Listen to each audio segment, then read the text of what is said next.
every time we were translating something, we knew it was hit or miss.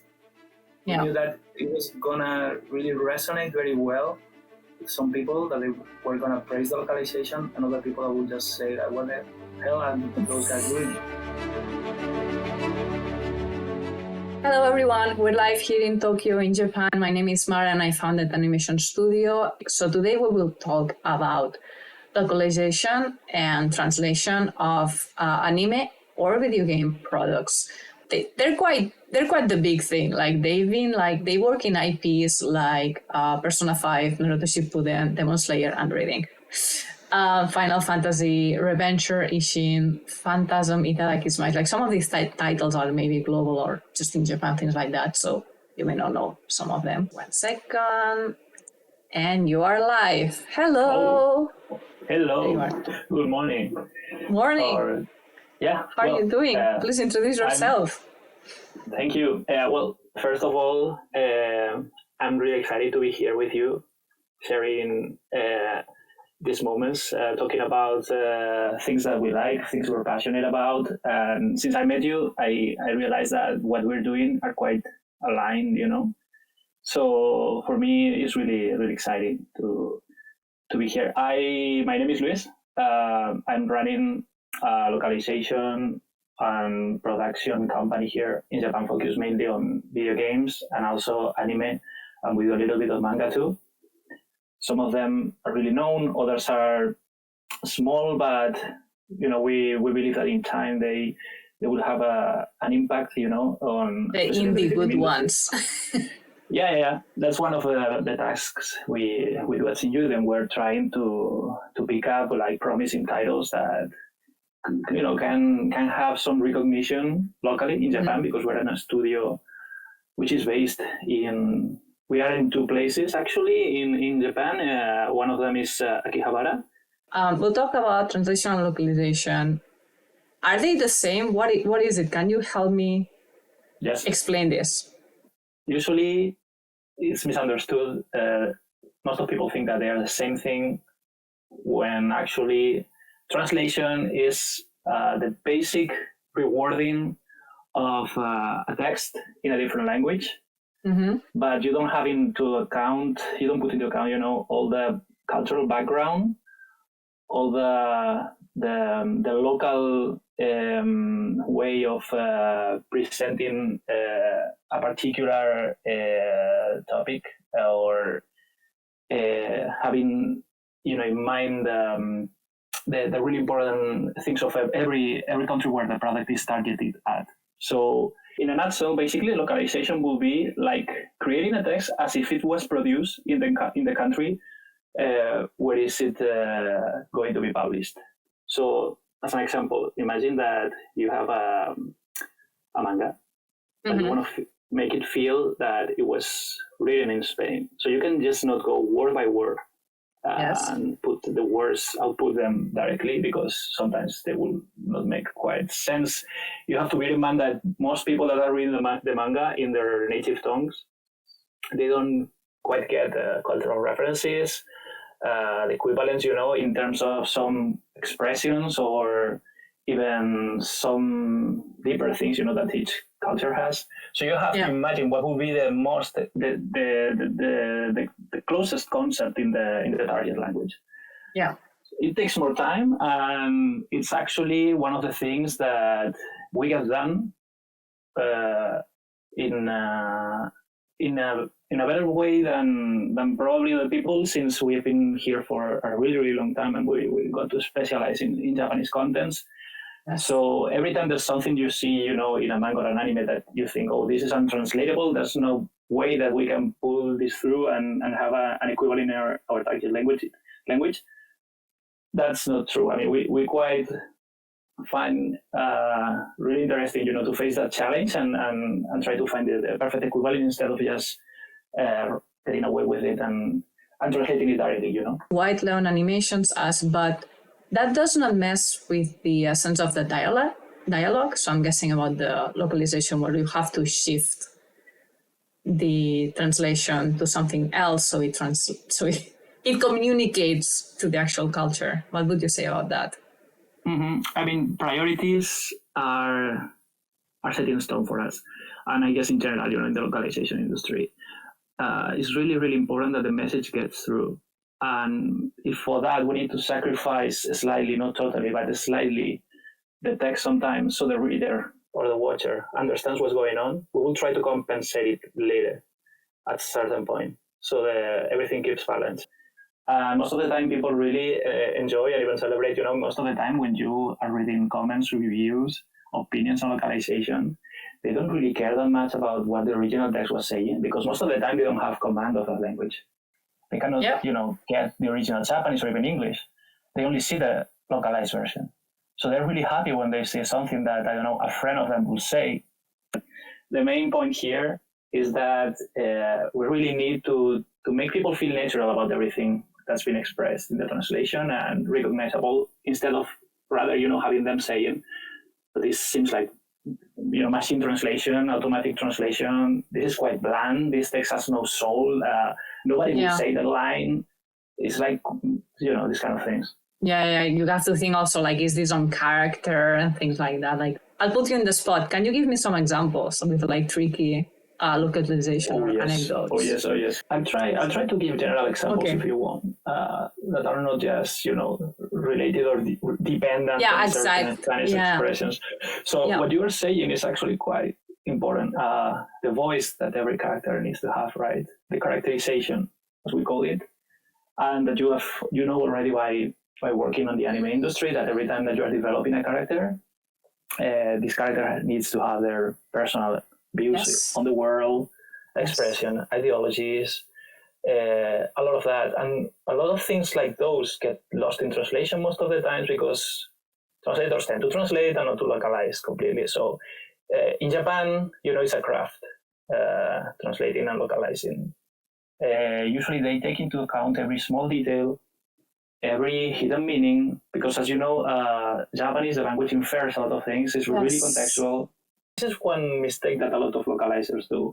It's like trying to make the characters speak as if they were the main characters, channeling everything they think, they know, they like through the mouth of their characters, which is really bad. That's one of the things that we have to stop doing from the very beginning. Yeah. That relates to a question, a comment I saw before. Like, some people reject localization, mentioning that it takes them out of the story, like ruining the immersion. How do you handle that aspect? Like, this is the other side, like trying to translate as much as possible and not localizate. Exactly. So it's like this gray area where no one will be happy. There are two sides to this coin. In the beginning I was defending like pure translation versus localization, because I thought if you're localizing something, at the end of the day there are going to be as many translations or as many localizations as localizers, meaning that I can have more or less an idea of what the target language people will really like to read here. Other localizer will have another view, on the same line. There are several opinions, and several opinions lead to several localized versions. While as if you are just translating what they're saying and you stick really to the words, you stick really to the script, there has to be like one to single, translations, and you get as much as the original meaning as you can get. What happens? Everything feels bland. What I was explaining in the beginning. Some people say that in this industry that if you localize word by word everything that the characters are saying or the story, 90-80% of the whole script of a video game will be standard. You will find exactly the same things on and on different products, especially in RPGs, which is the game expert at. And that's why we really need to improve what we see in the original in some ways. Improving in meaning, it's just a way to say that we really need to take the most of the original and having the text, excel at the localized version. And, in Italian they say Traduttore Tradittore lots of times, meaning that you are a traitor to the original. Say it again, sorry. Traduttore Tradittore. Like treason. The translator is a traitor. Yeah, the translator is a traitor. Okay. The translator is a traitor, which is true, to a certain extent. Because, if you want to get the message through, you have to shape it in a different way all the time. Yes. Depends on what are your views on this, but as I was saying also before, lots of people will just read an original version of any anime or manga and will say, this is impossible to localize. I'm going to put it in Japanese and let people, find out what does it mean exactly. Totally. Another classical example is in an anime or, Yakuza movie. You see Yakuzas when they are really pissed off saying Temek or stuff like that, right? You don't translate this literally like, you guy, come on, stuff like that. No, you have to write SOV. Because that's normal. Yeah. I mean, it's more what's conveyed by the tone of the voice, the bad attitude. Like these guys really look like they want to kill you. At some point they were going to jump at you and cut your balls out. But so you just don't say something that will be considered as something that doesn't have the strong meaning of a really, really bad word in the target language. It makes me think of two questions. Two questions that it will be for my pure amusement only, maybe. But do you add one thing? Do you add, in these cases, actual, bad words? How do you say it? Curse words. Because they didn't curse in the original, but you have to make them curse so it sounds as strong. But then it becomes the rating becomes different. Yes, becomes different. Oh, that's so interesting. That's so interesting. Yeah. We need to talk to the client in this case. We need to say, we need to make sure what are the priorities there. If the rating has to be, at a certain figure and we cannot go over it by any means, then we have to adapt your localization for sure. But most of the time, there will be other stuff in the movie or in the video game that will raise the rating bar a little bit. So we just take advantage of that and then we use like bad words, cursing, and just because it doesn't make sometimes any sense that you are seeing violence in a game or a movie and then characters are speaking like if they were in the kindergarten and they still didn't know the right curse. Yeah, that leads me to the other question, which is I remember, and we'll talk about like old ways to localization and new ways to localization. I remember growing up with Catalan Dragon Ball, and they have instead of cursing, they use very flourishing, not a curse, but because of how they say it, it's a curse, but then everyone laughs. And you just use that for laughing. Like, for example, you expired milk. It's like... it has become a meme. Yeah, actually nowadays that is a meme thing, right? Yes. Because nobody will speak like that. Nobody will. I mean, I think that the guy writing the Catalan script was making up all these words. Yes, for sure. It was not Japanese either.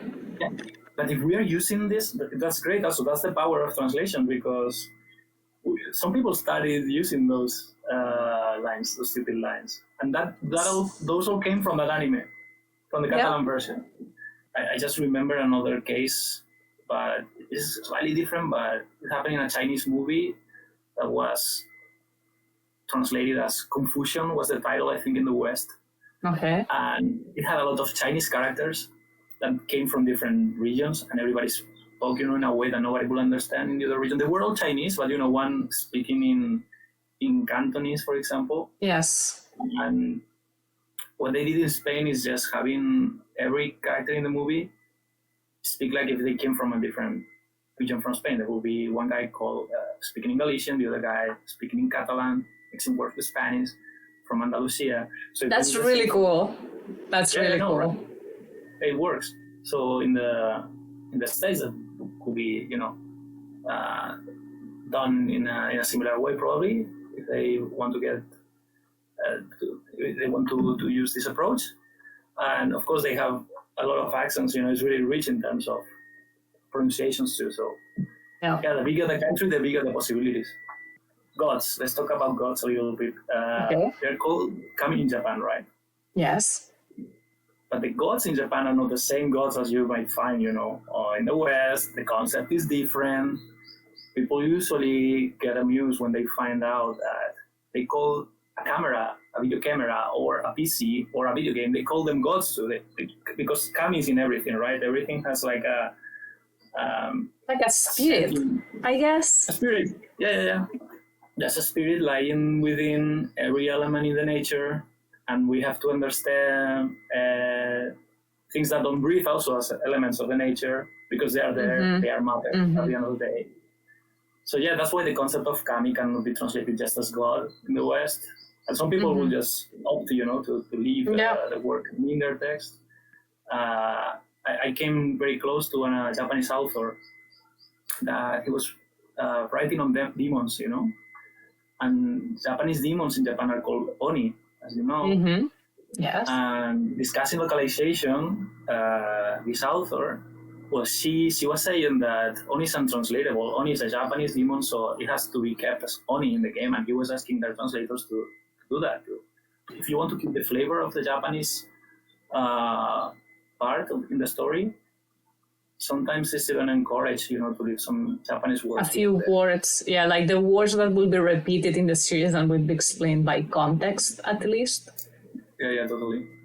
Yeah, wow, that's so interesting. Actually, that brings me into the other side, because we were talking a lot about like Japanese to other languages, Western languages. How about the reverse? Like, is there like a different set of expected rules when you're translating to Japanese? Like yes. Okay. And please enlighten us. That's why I'm really respectful to this, and there's people that will say, "Oh, yeah, I know Japanese. I can read and speak Japanese, so I might as well be a translator. I might as well be a localizer. Not in 10,000 years I will be able to translate into Japanese. Yeah. I mean, I respect it that much. I will always leave that to native speakers, because they know precisely in terms of characterization which pronoun, for example, they have to use. You being a girl, you can say watashi or atashi or uchi, or even you can call yourself using your own name. Like, There's some way of talking about yourself, which is hilarious. But there's people in Japan doing this.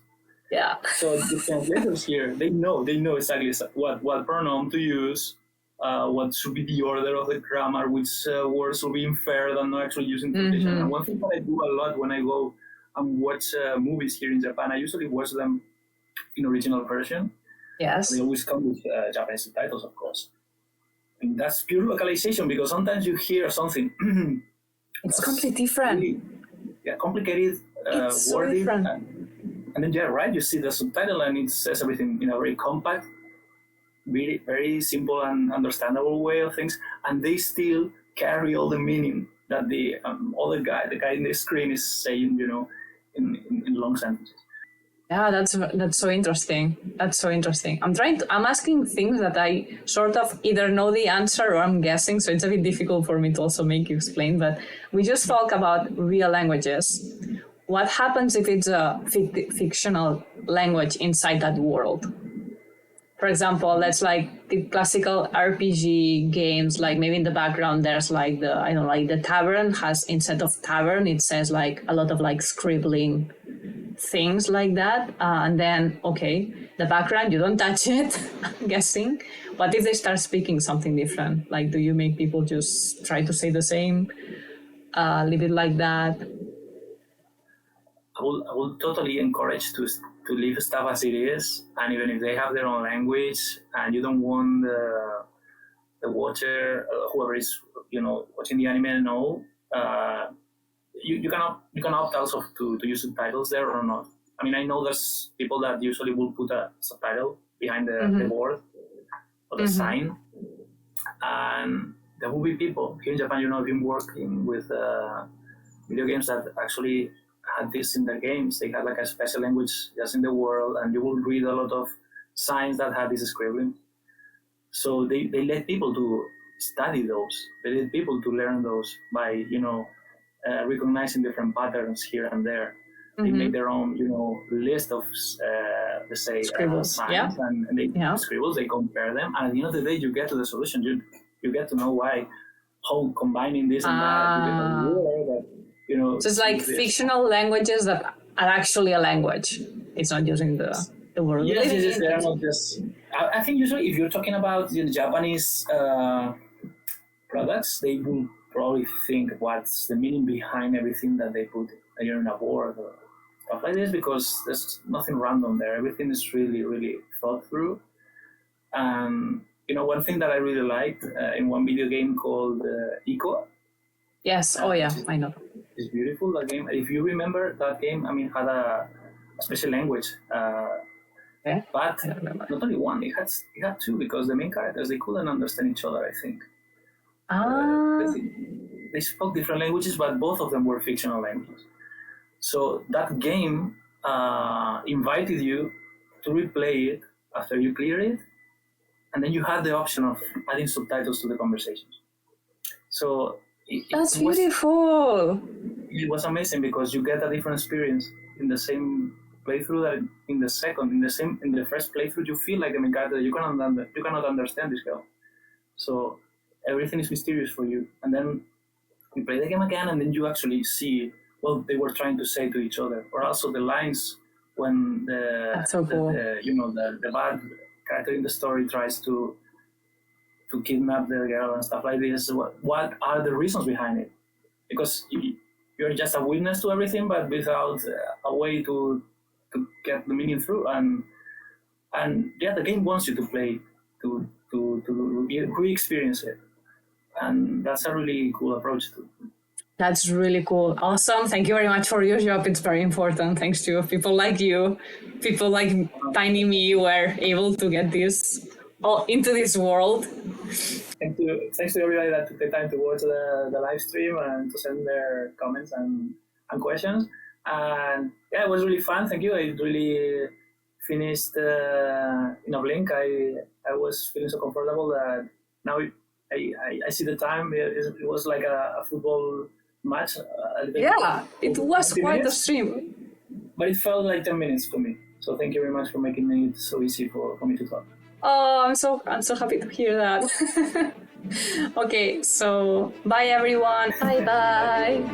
Bye.